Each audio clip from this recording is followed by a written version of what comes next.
YSR Congress के रहनुमा जोगी रमेश ने अपने खानदान से मुताल्लिक तनाज़े पर चंद्रबाबू नायडू को शदीद तनकीद का निशाना बनाया।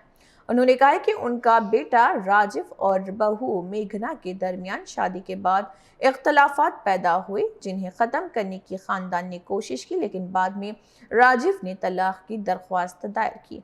जोगी रमेश ने मजहब तब्दीली के इल्ज़ाम को भी मुस्तरद करते हुए कहा कि उनका खानदान हिंदू मजहबी मुकामात पर जाता है। उन्होंने इल्ज़ाम लगाया कि उनके खिलाफ एआई से जाली वीडियोस बनवा कर खानदान को हिरासत किया गया। जोगी रमेश ने कहा कि दबाव के बावजूद उनकी आवाज बुलंद होती रहेगी। फेक वीडियोलु, फेक ఆడియోలు ఏఐ ద్వారా సృష్టించి ఈ విధంగా చేయటం మీకు న్యాయమా అని అడుగుతా ఉన్నా. మానసిక క్షోభ గురి చేసి వ్యాపారం చేసి ఆ వ్యాపారంతో అన్నం తినటం మీకు ధర్మమా అని అడుగుతా ఉన్నా. దయచేసి అసలైన వాళ్ళని అడుగుతా ఉన్నా. ఐటిడిపి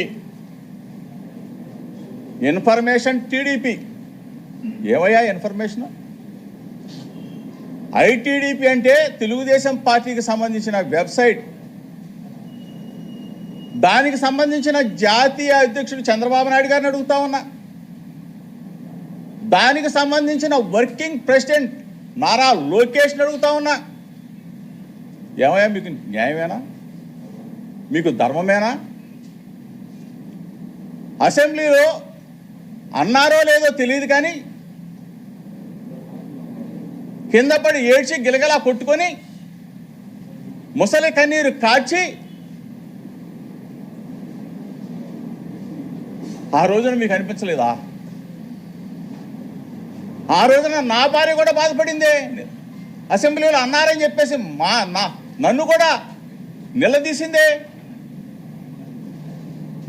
ఇంత ఘోరంగానా? ఐటిడిపి, మీ చెప్పు చేతల్లో ఉన్న ఐటిడిపి చంద్రబాబు నాయుడు గారు, లోకేష్ సమాధానం చెప్పాలా? నెల రోజులు వ్యాపారం చేసేసారే, నెల రోజుల పాటు ఏ వీడియోలు సృష్టించారే, నెల రోజుల పాటు మా కుటుంబాన్ని మానసికంగా క్షోభకు గురి చేశారే. ఇది న్యాయమా? ఇది అంటే మీ కుటుంబాలేమో కుటుంబాలా? మా కుటుంబాలు కావా చంద్రబాబు నాయుడు గారు? నిన్నంటేనేమో అన్నారో లేదో తెలియదు, గిలగలా కొట్టుకొని ఏడ్చి బయటకు వచ్చావే.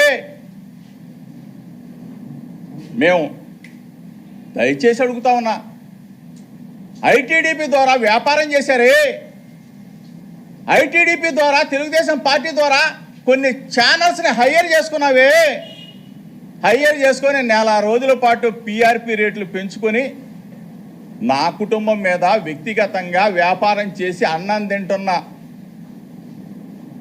దుర్మార్గులను అడుగుతా ఉన్నా.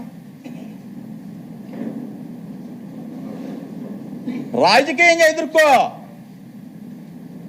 రాజకీయంగా రా.